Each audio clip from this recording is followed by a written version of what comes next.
Pertama, Ibu Tri Risma Harini.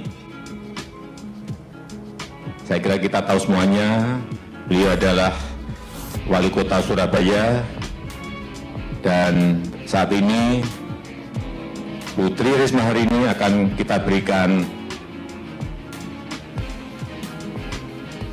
tanggung jawab untuk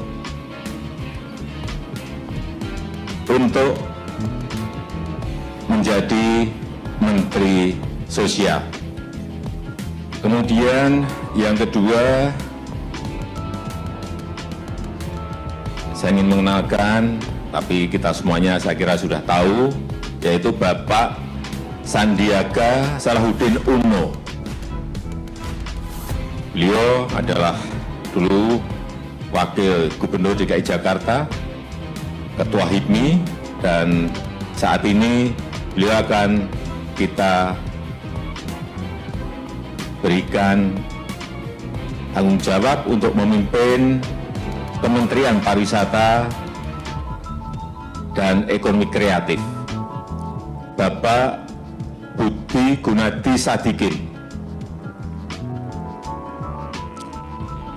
Beliau sebelumnya adalah Direktur Utama Bank Mandiri, kemudian menjadi Direktur Utama PT Asan Aluminium, dan terakhir menjadi Wakil Menteri BUMN, dan sekarang kita berikan tanggung jawab untuk memimpin Kementerian Kesehatan. Yang keempat adalah Bapak Yakut Khalil Qaumas.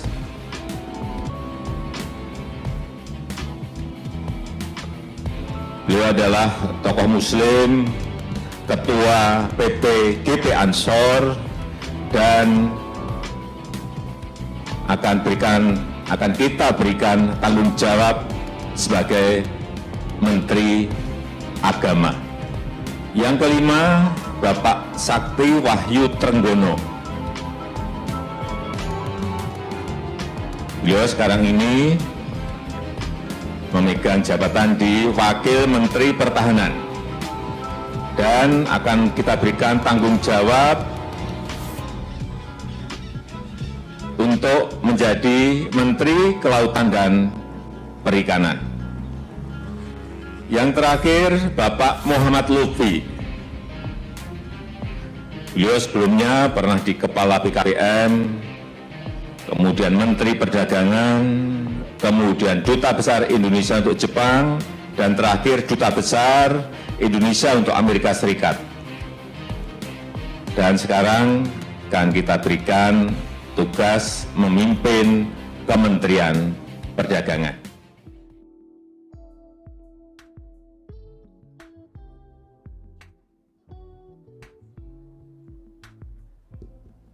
Assalamualaikum warahmatullahi wabarakatuh. Selamat sore, Shalom, Om Swastiastu, Namo Buddhaya, Salam Kebajikan, Rahayu. Yang saya hormati teman-teman yang ada di ruangan ini dan teman-teman media. Pertama, terus terang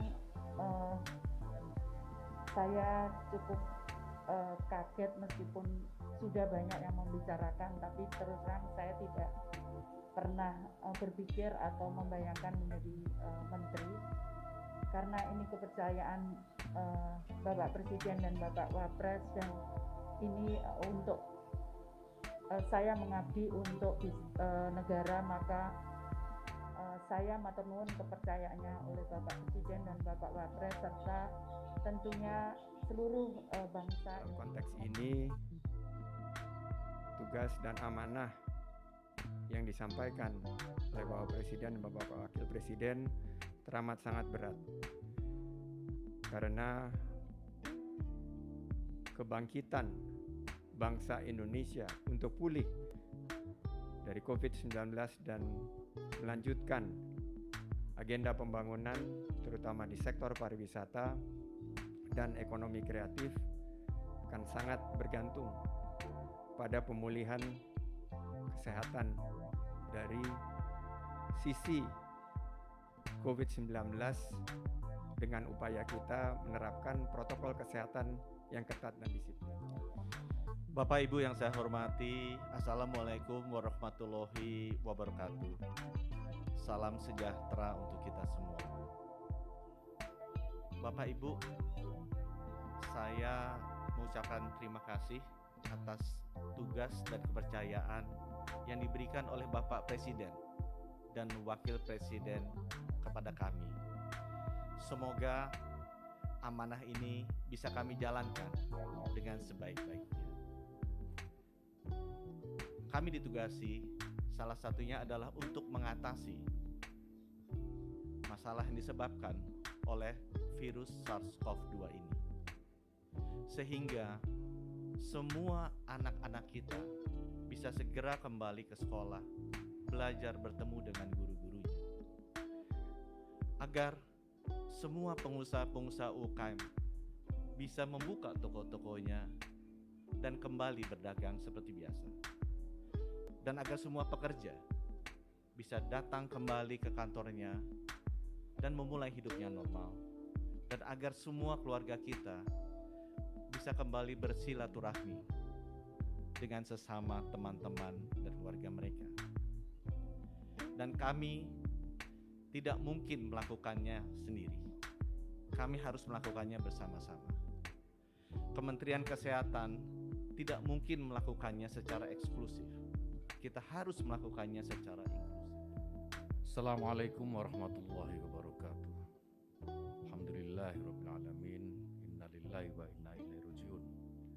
Bapak Ibu sekalian, ketika pertama kali saya mendapatkan berita bahwa saya harus menerima amanah sebagai salah satu pembantu Bapak Presiden dan Wakil Presiden di kabinet ini sebagai Menteri Agama, tentu yang saya rasakan adalah kaget.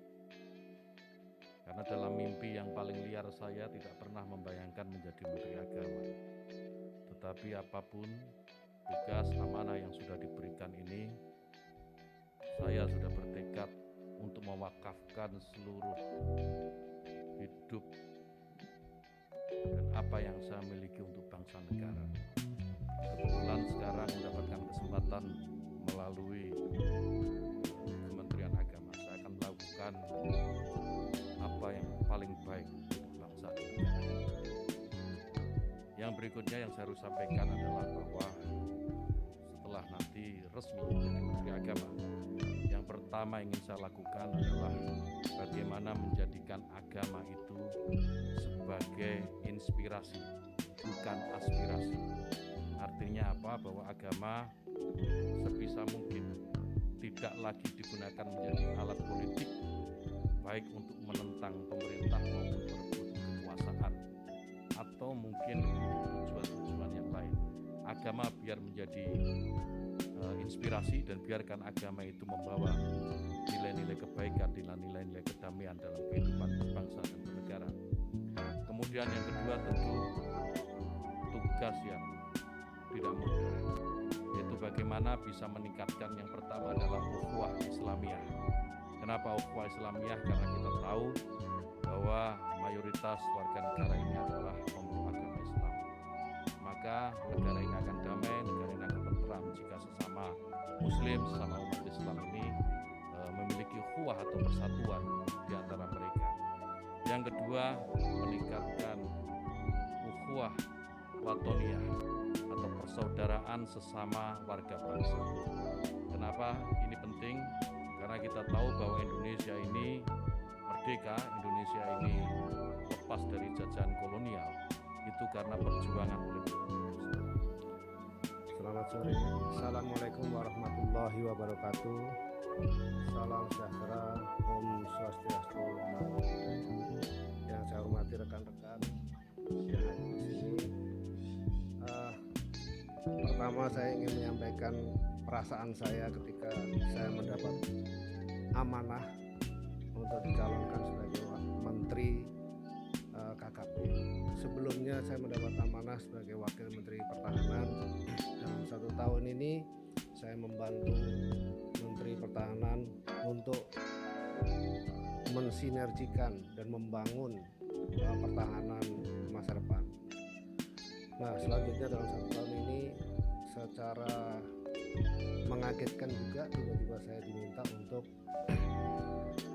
membenahi, kemudian melanjutkan dan mengelola yang namanya kelautan dan perikanan.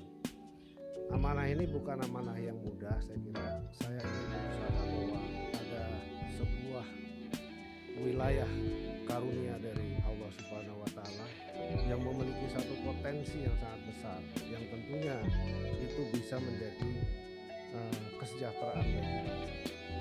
Nah, itu tentu saya akan belajar dan menggali, melakukan evaluasi untuk selanjutnya bisa dilakukan apa yang harus kami lakukan supaya itu bisa menjadi manfaat bagi bangsa.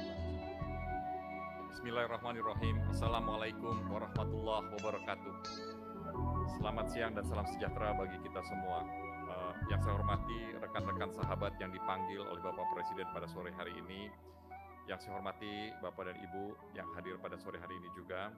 Saya merasa terhormat sekali dan berterima kasih kepada Bapak Presiden dan Bapak Wakil Presiden atas kepercayaannya yang diberikan kepada saya. Saya berjanji akan bekerja sekuat mungkin, sepandai mungkin, secakap mungkin untuk memastikan perekonomian Indonesia akan lebih baik di masa yang akan datang. Seperti kita ketahui bahwa ekonomi dunia berada pada situasi yang sangat sulit. Beliau mempercayakan saya untuk memimpin Kementerian Perdagangan, dan Kementerian Perdagangan ini adalah sesuatu lembaga yang mekanismenya adalah memastikan bahwa arus barang berjalan dengan baik, kegiatan ekonomi berjalan dengan baik, agar kesejahteraan dapat tercipta bagi rakyat Indonesia. Pada saat yang bersamaan, saya akan berjanji karena Menteri Perdagangan itu kalau dianalogikan sama seperti wasit bertinju. Pembeli penjualnya adalah petinjunya, dan rakyat Indonesia adalah penontonnya. Ketika wasit tidak melakukan sesuatu dengan hal yang semestinya dilakukan, penonton dan petinju-petinju ini akan melihat kecurangan ataupun kekurangan. Oleh sebab itu, saya akan berjanji menjadi transparan. Kementerian ini akan memastikan juga bahwa ekonomi Indonesia harus berjalan secara baik, secara efisien untuk kesejahteraan.